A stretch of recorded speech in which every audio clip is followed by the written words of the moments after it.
let's do this week. We have the cerebral dysfunction and endocrine dysfunction. Now, I have a Cahoots and I have a PowerPoint. What would you all like to do today? Kahoot. I did. You like the Cahoots, don't you? Sort of makes Yeah, you think a little bit. All I right. can never get in cahoots. It seems like it go away too fast or something. I'll try though. Okay. The reason why I do it pretty quick, and they're 20 seconds, it's because you either know it, you don't. And it's just trying to make you, more quick with those things. Because you really, if you look at your NCLEX, you have um enough time, they say a minute and a half per question. So if we're getting these Cahoots, doing them quick, guess what? We're teaching you how to do that, how to start doing them quickly, thinking about the answers. So as I go through again, I'm going to show you the Cahoots, how you need to look at it, and then how you're going to get, an answer from it.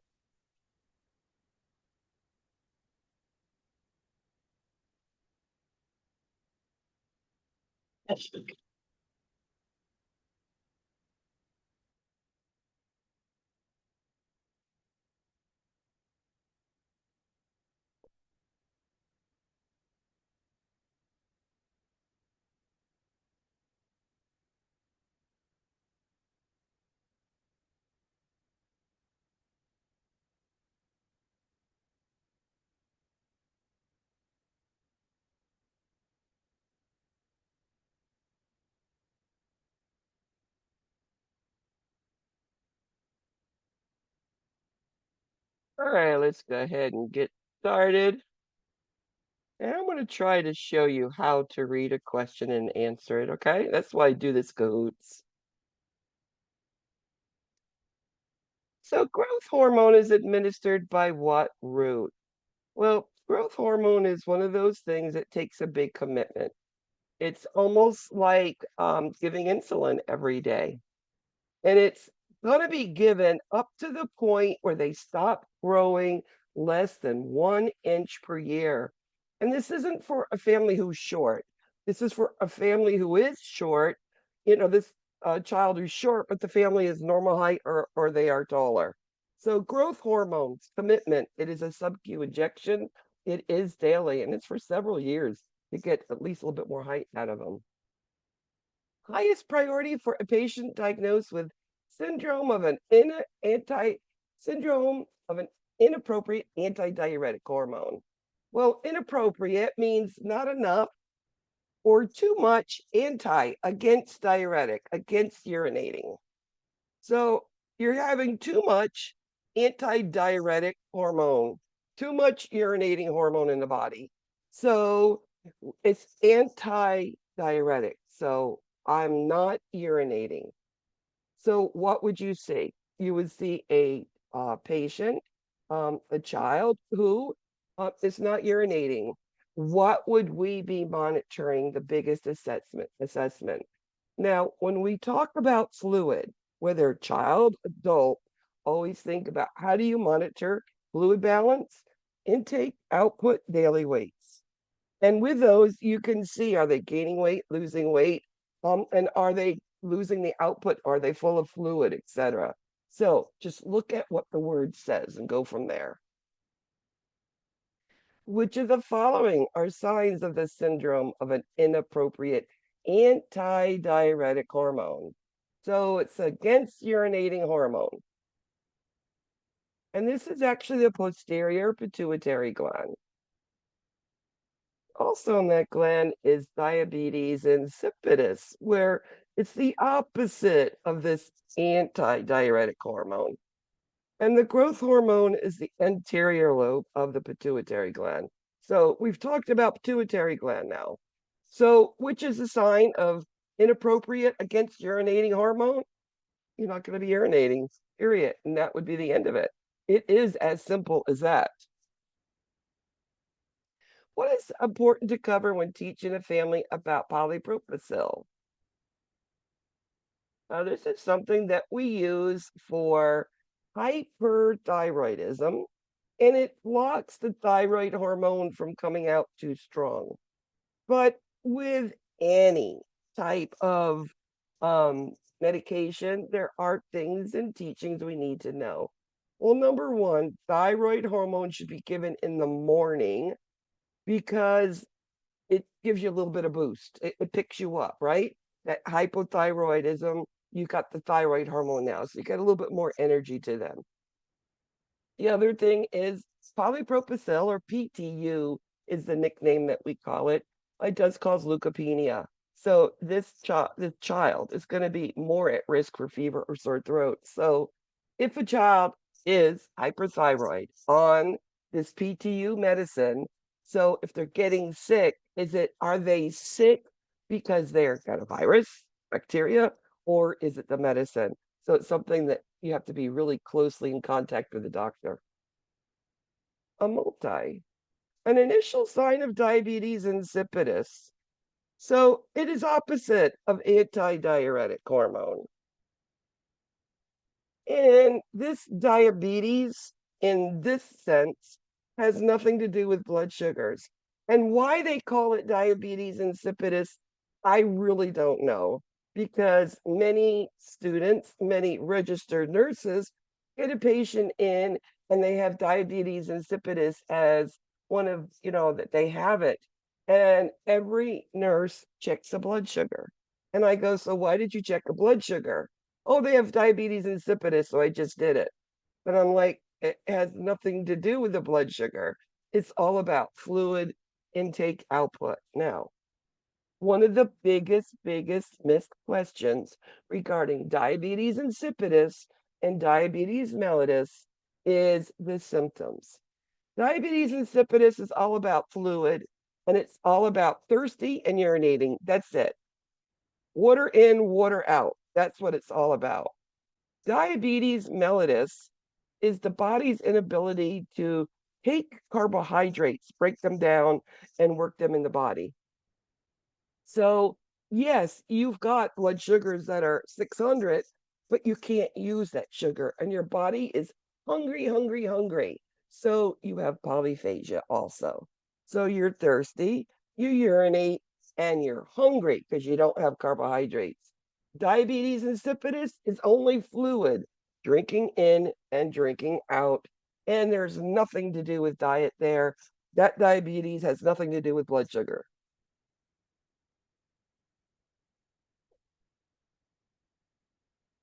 A multi. What are the clinical manifestations of juvenile hypothyroidism? Well, adult or juvenile hypothyroidism are the same symptoms, except when a baby is born and doesn't have thyroid hormone, this is another one that will be no stool in the first 2 days of life, but also cognitively, they're not going to be aware and they're not growing the way that they should. A baby, a child needs the thyroid hormone for cognition and growth. And everything else is just like adults. It'll be dry skin, sparse hair, constipation, cold intolerance. But in children, you're also going to see them not growing. And cognitively, they're not going to be all those developmental milestones if you find it as an infant, turning over, grasping their hands, walking, et cetera, et cetera. So juvenile hypothyroidism, replacing that hormone is very important. A child has just had a simple febrile seizure. What education would you provide to each parents? So, febrile seizure, what do we know about it? It's a seizure caused from a fever. And the fever went from this child had no fever, and 20 minutes later, they had 101. It's the rate of rise. How quick did we get a fever? The brain says, oh, I don't like that, synapses, and then you go into this full-blown seizure. Now, the whole thing with any seizures is we can't do anything. We can't put anything in their mouth, right? They're all clenched down. You don't want to break their teeth or anything. It's all about safety, safety, safety, and trying to keep the airway open. Turn them on their side. Have suction in case they vomit we can clean the bed around them, not their mouth. We put nothing in their mouth, okay? And then children, they play in their bed, right? All their toys and everything are in the bed. And then they go into the seizure and their arms and legs are moving and they're moving these toys around and they could hurt. So again, that's part of the safety. Of course, side rails up, head to the head down, patting the side rails, pillows, blankets, whatever. Those are all part of it. Febrile seizures they grow out of, which is pretty cool. My grandson had one at 18 months, and then my daughter-in-law carried around, I don't know how many thermometers in her purse, and always ibuprofen and acetaminophen. She didn't leave it her chance at all. What type of seizure is it when the body's jerking, you're foaming at the mouth, and the child is rendered unconscious? They used to call this grand mal and petit mal seizures years ago, but we don't call them it anymore.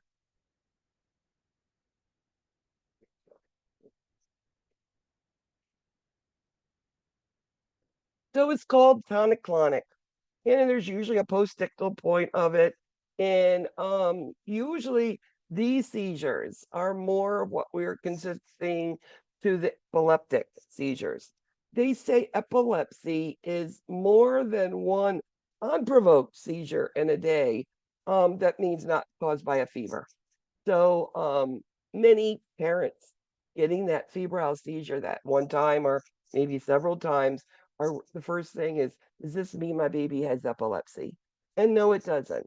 It means that your baby had a febrile seizure. The fever caused it. And we cannot make that diagnosis unless they have more and more closer together and not caused by a fever.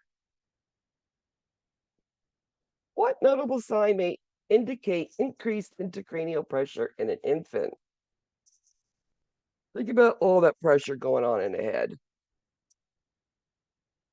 It could be from hydrocephalus. It could be due to a fall. I mean, uh, we have a lot of babies. It's quite a few actually that fall off changing tables, beds, and off of the table. They were in carriers, and they fall on the floor. And I've taken care of many of them. Now, most of them are fine, and there's no problem with them, but it can lead to something more, or just simple hydrocephalus. Now, increased intracranial pressure. Children, babies, you can tell which one has a problem with their brain. We call them the neuro babies. You could walk into a room and babies would be crying, and one would have some sort of neurological issue, hydrocephalus, where they're needing a shunt or something to help them.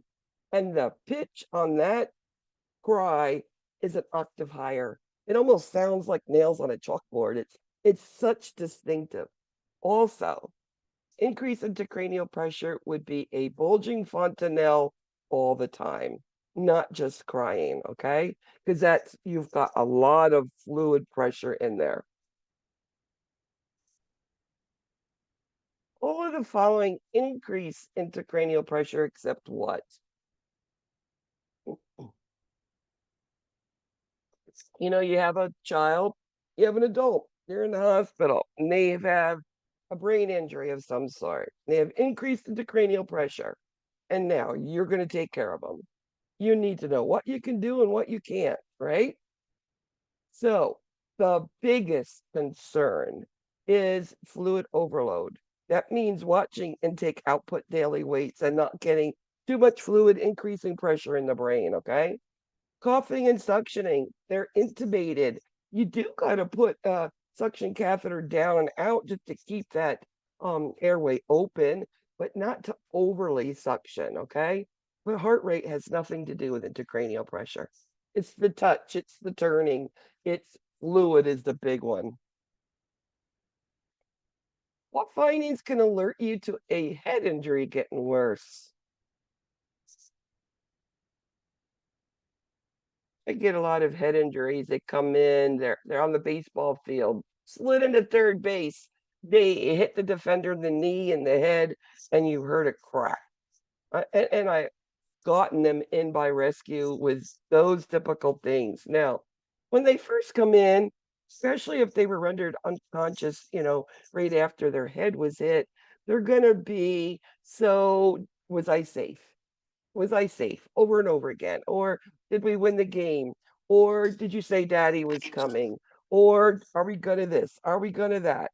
And it's the same thing over and over again. But they say change in orientation. That means you're awake and alert. Now you're getting confused. Now you're getting more difficult to wake up, and then you become stuporous. It goes down even further. So child whose head injury is getting worse, is something that there's pressure building. We need to tell the doctor. A multi. What does it mean when you see a fixed and dilated pupil after a head injury?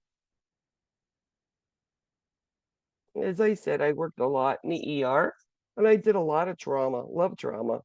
And more than once, we have children, young, 2, 3 years old, that are on second floor, third floor balconies, second floor mostly, that have climbed up and fallen over. And then I'm the trauma nurse, the primary on duty. Well, when we get these children in that spin and falls, they come in on backboards and their neck is strapped, protecting, that, of course. Always number one, physicians go and they look at the eyes. If they're fixed and dilated, that means pressure's in that head. And it's building and it's getting to that brain stem. Brain stem, the main, control panel of your brain is getting squished. And if we do not relieve that pressure within 5 minutes, it is permanent damage. And this child is not going to be able to function on its own at all anymore. So again, fixed dilated, neurological emergency. We need neurosurgeon in here now. What medication can be used for a child with cerebral edema due to a fall? We know there's all sorts of medication that get rid of fluid, right? We know different types of diuretics. There was one that you were taught in pharmacology.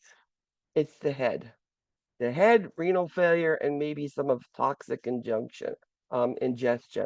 Now, furosemide, it's a loop diuretic and it's great for congestive heart failure. It works quick. Now, it does not work well for cerebral type of edema. It is called mannitol or isonitol. It is a fluid that goes into the body through a filter, and instantly it's a lot of urine output comes down, and we get rid of all that pressure in the brain quickly. This is one of the diuretics. You'll see this again on your HESI. Guaranteed mannitol over furosemide. Gray syndrome.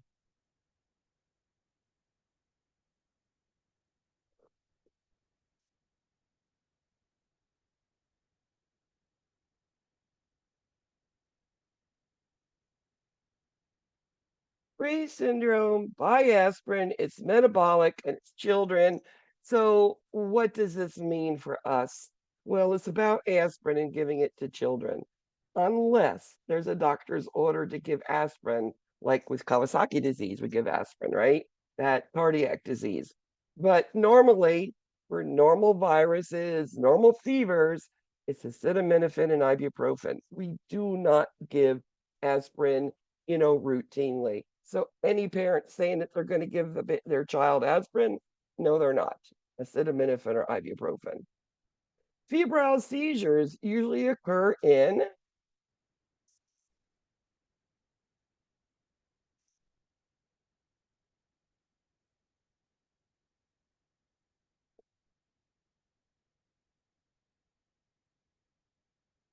So febrile seizures, usually about 6 months this it started. Sometimes a little younger, but usually not. 6 months to 6 years, and then they grow out of it. My grandson was blessed. He had one and never again. And my other children's no. Childhood hypopituitarism results in which condition? So we have pituitary, which is fluid. And we have the pituitary anterior side, which is all about growth. So if you have hypo or less than what you need of growth syndrome, what could it show? And that's pituitary dwarfism. Short, they'll be short. And it's nothing that we can give a growth hormone and it to be made bigger. This is one that you cannot. How would you describe precocious puberty? And the one thing about precocious puberty is we many a times will opt to give medicines to stop puberty from occurring because it's occurring way too young.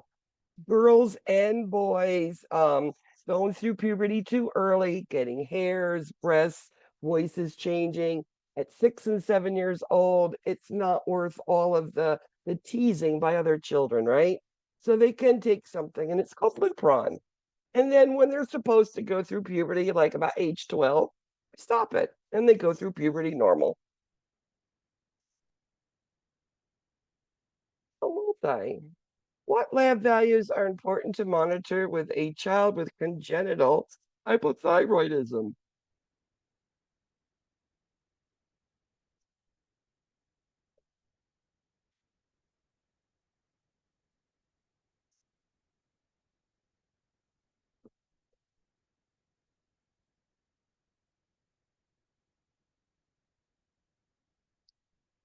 So in your neck, you have a thyroid and you have a parathyroid. Your gland regulates all the thyroid hormones, and we need it. Now, there's different types.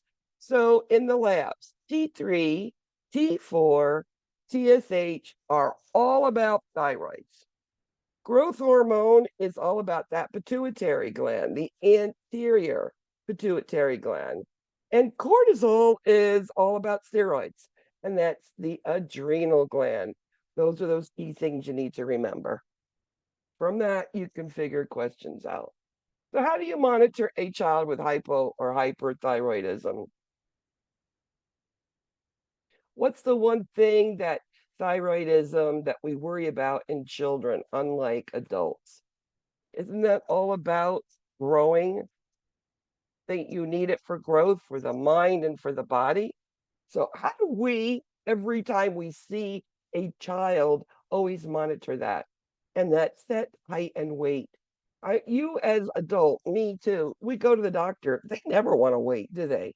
You walk into an ER or a child or urgent care or pediatrician's office, first thing they're going to do is height and weight every child. It's because we're making sure, are they grown the way that they should? Nutritionally, are they where they should be? What acid base alteration would you see in a diabetic child with Kussmaul's respirations? Kussmaul's respiration is specific to what? The body's trying to compensate. So this happens in metabolic acidosis, DKA. And it's a metabolic condition and it's acid, right? So Kussmaul respiration is trying to blow off the acid and it's respiratory alkalosis. So it's the opposite. And what that does is trying the body by itself make the body's pH where it should be. The body works hard at it. Now, in DKA, yes, they're going to need fluids, regular insulin, maybe some potassium, etc. But again, the body's trying really hard. Kussmaul, remember, DKA. A multi. What would a child with Cushing's syndrome look like? Cushing's syndrome. It's all about the adrenal gland, but the adrenal gland is all about cortisol, aldosterone, but also there is, medicine that we take, and that's all your prednisones. Cushing syndrome is when too much steroids for too long of time is continued, and it's puts on a big round moo face. the cheeks get red, and it's called ruddy, but it's like a type of red discoloration on the cheeks. You're going to see hair on the chins on, women that shouldn't be there. You're going to see fat on the trunk, the face, but the arms and legs, because a lot of protein wasting with this, are skinny. So yes, they're big and pudgy, looking like the, Pillsbury Doughboy, their tummies, right? But skinny arms, skinny legs, big round face. How do we get them out of Cushing syndrome? When I first started my rheumatoid arthritis, they threw me into Cushing syndrome and I gained 60 pounds on steroids. And so, how did I come back from that? What we had to do was extremely slowly back me off all the steroids, and I rarely take a steroid now because of that. I'm multi. You walk into a child's room with a fever of 104.6 and you see them having a seizure. What do you do? So, this question is full of distractions. This question's all about a seizure. And what do you do for a seizure? No matter why or how they're having a seizure, a child's having a seizure. What are you going to do? You're going to do all the safety stuff, right? Turn them to the side, check the bed, side rails up, pad them, and just monitor them and get help in there um, because you don't know how long the seizure may last for. So, an autoimmune disease of the thyroid gland. The one difference between hypothyroidism and the autoimmune disease of the thyroid is that autoimmune, you cannot do surgery. The only thing you can do is replace the hormones that are missing. This is an autoimmune person, immunosuppressed.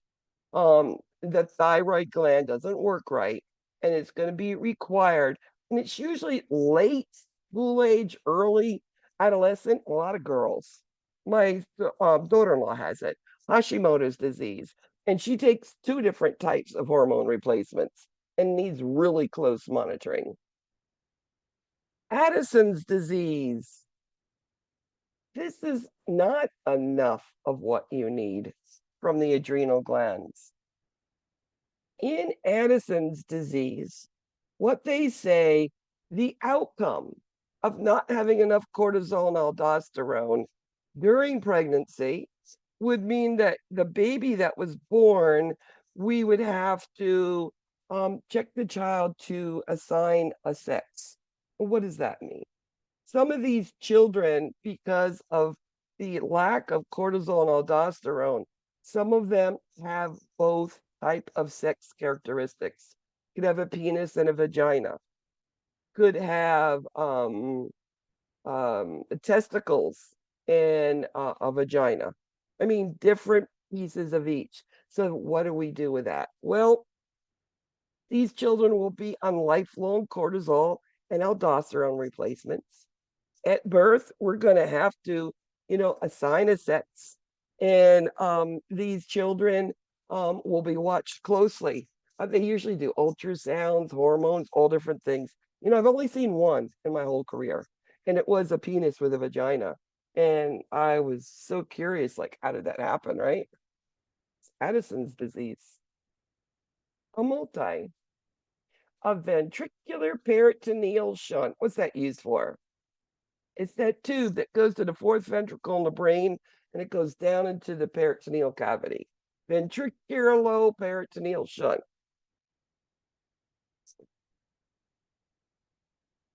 We use this when, well, with hydrocephalus. Too much fluid in the brain causing a lot of pressure. The canal's not working right, so we got to make it work. Now, behind the ear, as it comes through the brain, behind the ear, there's like a little valve, and neurosurgeons can pump it.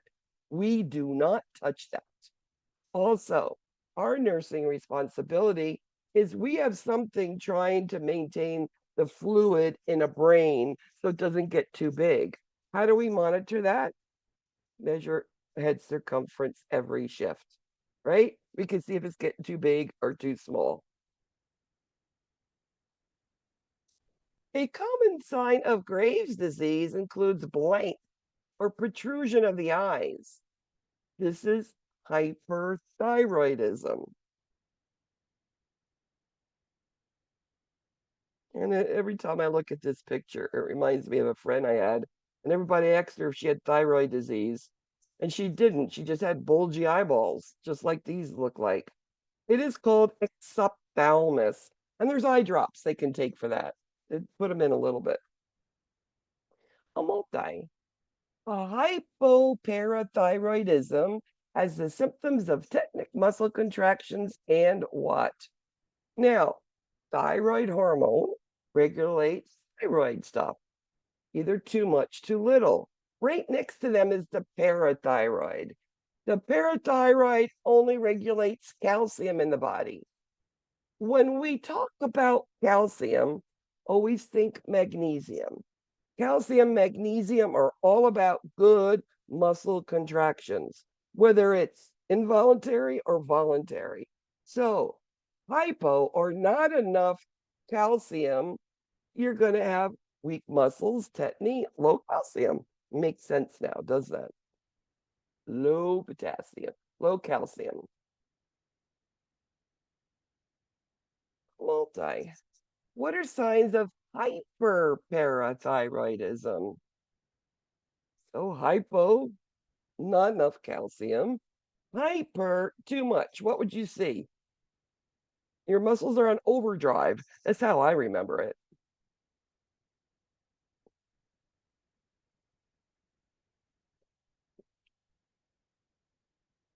It also causes nausea and vomiting because of the muscle spasm, makes you want to choke. Also, confusion is um, all of the blood getting to the brain, or is it the muscles keeping it away? And then, of course, paresthesia. Over, stim gets to the point where it's paresthesia on all the extremities. What does the parathyroid hormone do?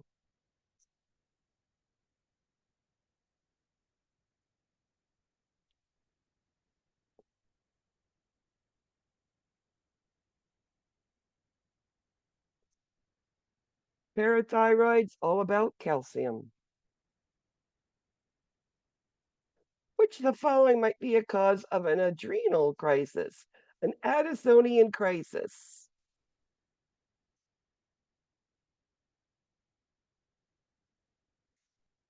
Remember, Addison's disease is not enough steroids, and it's an adrenal crisis. When does all of a sudden the adrenal glands go, I don't have enough steroids around? That is what happens when you have an abrupt withdrawal from steroids. And it is a horrible feeling. These patients, they feel so bad they go to the ER. And what is the treatment? A dose of steroids. And then they feel better again. And then they wean them off slowly. A multi. Cardinal sign of diabetes insipidus. What did I tell you about diabetes insipidus? There's diabetes mellitus.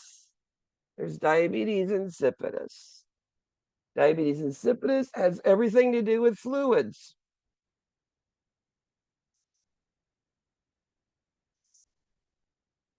Polyuria, polydipsia, and again, it's not hungry. That is diabetes mellitus because they can't eat sugar.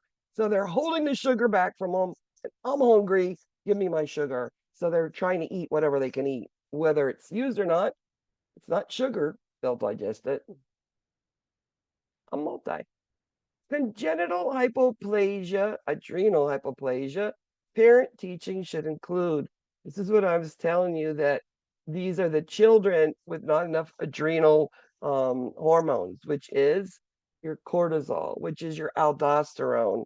And these children at birth, normal looking, mentation, they're all fine, but we don't know, are they a boy or are they a girl? So the one thing though, they don't have any complete body parts, so they are infertile. They'll never be able to have a child. Again, they're going to get those replacements, like I said. And because we don't know boy or girl, they're going to get an assignment depending on which, body part they have, et cetera, et cetera. It takes a lot of decision for that. What causes type 1 diabetes? And it's 36 candy bars.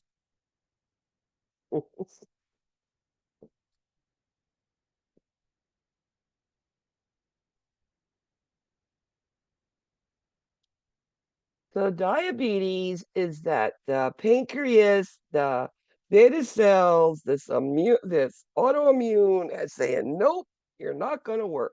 So now you cannot digest sugar.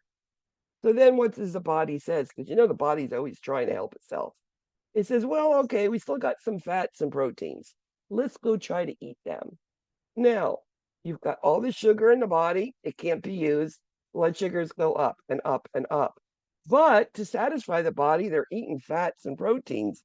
But there's a byproduct, and that is ketones. So between the elevated blood sugar, elevated ketones, now this child is sick and they go into the ER. And what do we do? How do we treat a DKA on arrival? Now, most of these children come in very pale, can barely hold their heads up. They just feel horrible. We're going to start on IV. We're going to dilute the sugar, and we're going to start a slow, regular insulin drip. Let's bring down that sugar.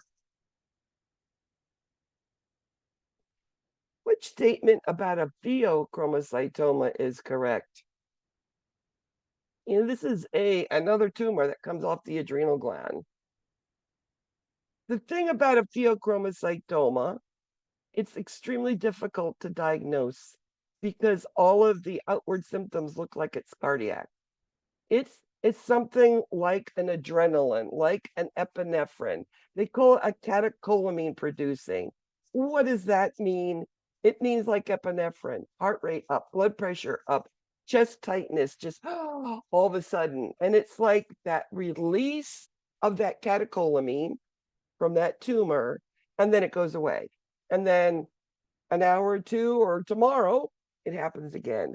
So when we finally figure out that it's not cardiac, that it is pheochromocytoma, which is on the adrenal gland, they'll do surgery and they'll take it out. As a nurse, what is your responsibility? If you know that they have this catecholamine preoperatively of this pheochromocytoma, if they ever complain of this tightness in the chest, elevated heart rate, that we do get vital signs. Let's see where those numbers go to. Where is that heart rate? It's an important thing. Another multi. Which action should the nurse implement in the care of a patient with a pheochromocytoma? I mean, what are you worried about?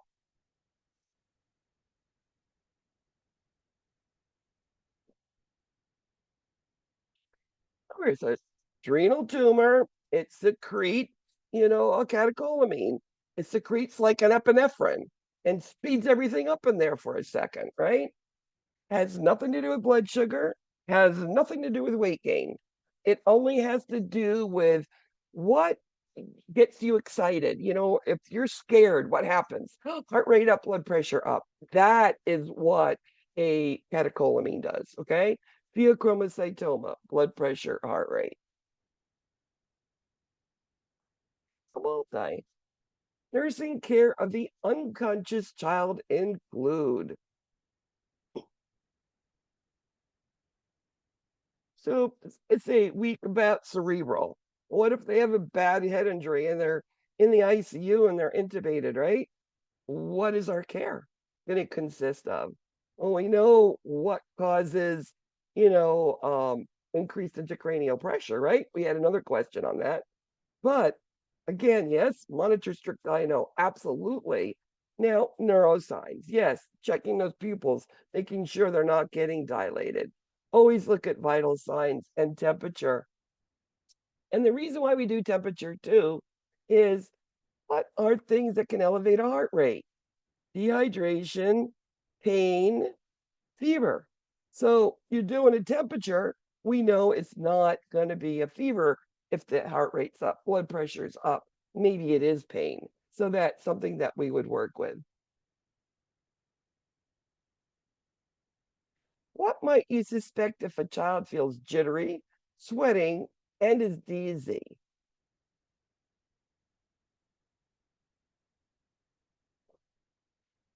Now, these questions, when it comes to them, patient condition, is the patient awake or is the patient unconscious? Treatment are different depending. So, this is a hypoglycemic child. What would be the treatment? Well, the child says they feel jittery, so they're awake. Give them orange juice, give them milk, give them something, give them a sugar cube, something, give them something to increase that blood sugar now. Symptoms of DKA are,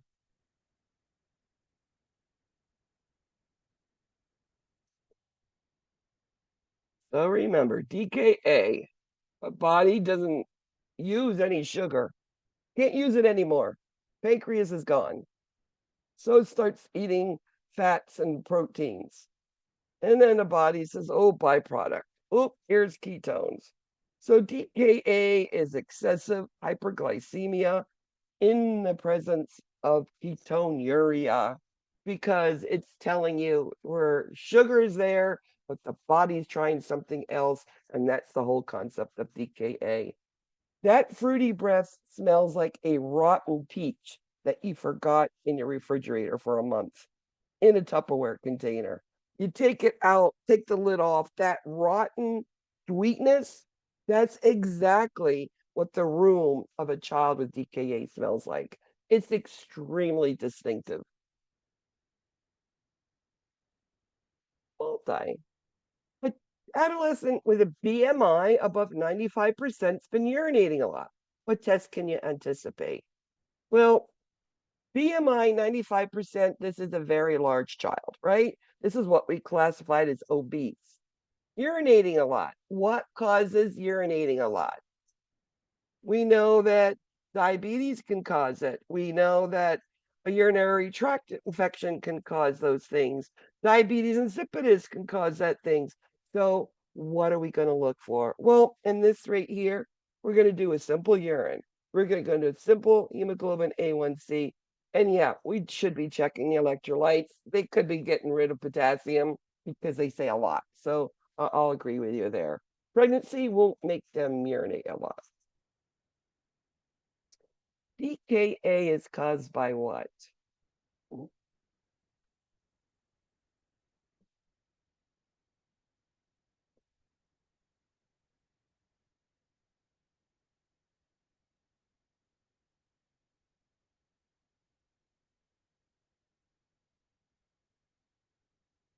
So you don't have insulin.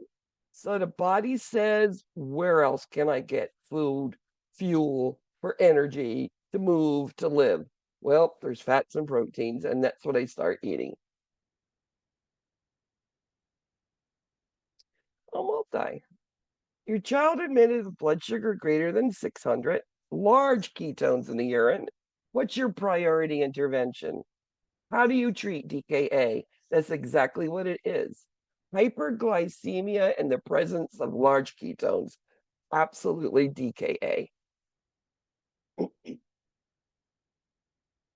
Remember, that blood sugar is 600 and they smell, they ooze sugar. Number one, we need to bolus the normal saline. We need to dilute that blood sugar. Also, put them on a regular insulin, slow drip. We don't give anything sub-Q little doses. We want a continuous. We want that continuous going on. Now, are we going to replace potassium maybe later on? Yes, but priority. This is saying, what do we do first? IV, insulin. Those are your first. Later on, we'll replace the potassium electrolytes. Later on, when they're all down to baseline, we'll be giving the insulin the way that we normally would. A diabetic child's complaining of feeling jittery. His blood sugar is 45. What's the best treatment for this child?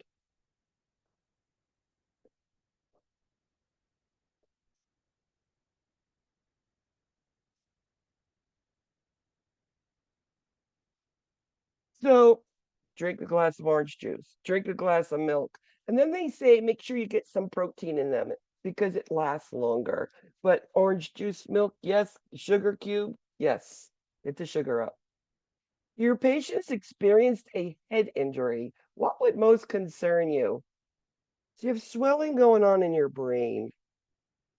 What is something that say, oh, this doesn't look good? Ringing a bell in your head.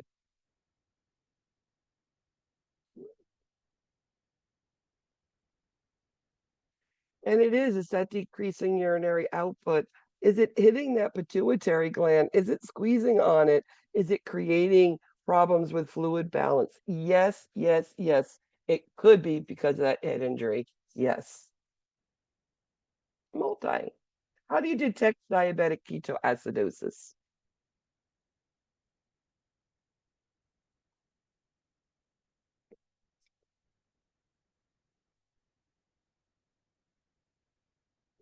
I've seen many, many DKA young children come into the ER, and you can watch them come in pale, usually pushed in a wheelchair, even adolescents, just can barely hold their heads up. Bring them in, get them calm, resting where they want to go, get some IV fluid, start the insulin, and then all of a sudden they're pink and they're awake and alert. And it's like the new child. Yes, as I've said, diabetic ketoacidosis is elevated blood sugars in the presence of ketones. And of course, there's 4 plus glucose in the urine too. It's part of the blood sugars. Multi. What would alert you that a child's head injury is deteriorating?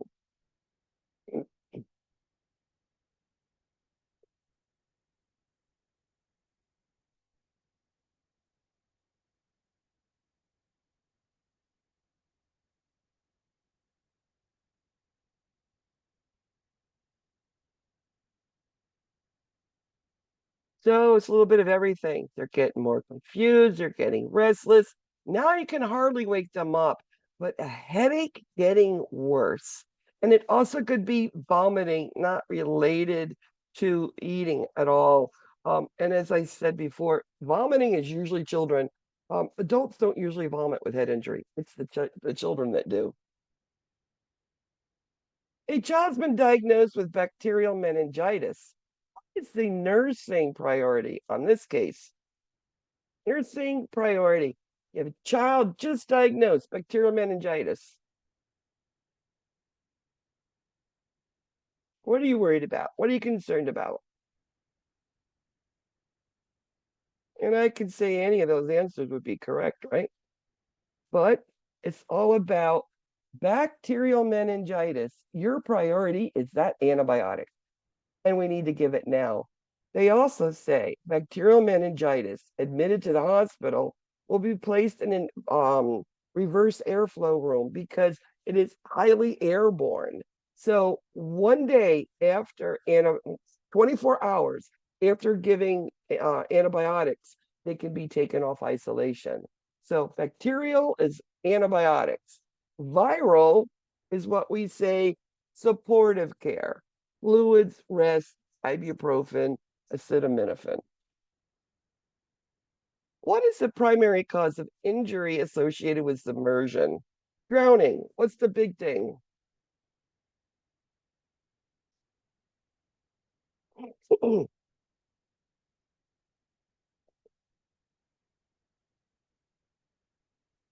So when you drown, fluid goes in the lung and it fills it up. Many times these children, somebody sees them or they're missing and they go find them, pull them up, start CPR, and they wake up. And then all of a sudden, rescue shows up and they say, no, we need to take the child with us. And they're like, no, he's fine. He's running around. The thing with submersion, you can have respiratory distress syndrome come on you up to 72 hours later. Not necessarily you see the lungs damaged initially, it's later on. These children are admitted to like a step down ICU telemetry with a monitor, an O2 sat monitor, and to watch them. It's one of those tricky things. And last question, I'll multi. What CSF lab results correlates with bacterial meningitis? Now, if you ever work in the ER, they come in all the symptoms, the headache, the photophobia, fever. You do a spinal tap, do a lumbar puncture. Number one, if you see it white like that, it's bacterial. That's white blood cells. Number two, bacteria loves sugar and it eats it up really good. So yum, yum, yum, I like you. But it does not like protein. It goes, I don't want you. So low glucose, elevated protein, and white blood cells, because that's bacterial, whether it's in a CBC or in cerebral spinal fluid. WBCs equal bacteria infection. Number three, Cindy. Good job, Cindy. Number two, Meek. Okay, Meek. Is that a Mika? Number one. Nope, it's not. Nope. Val and a Jess. All right, guys. Well, thank you for being patient tonight. I know it's a long night. You had the exam. Again, I'll be giving you that as quick as I can, getting those results back to you. I'll be posting all this stuff. Anybody who wants to meet with me needs to get caught up, and so that they're ahead for exam 3. Start it now. Don't wait to the last week, because your next exam is week 10. So you do have 2 weeks in between. Also, remember, it is the pediatric assessment project. It's next week. It's due. Get me what you want to do so that you can start it. Right now is a good time to start it. Okay.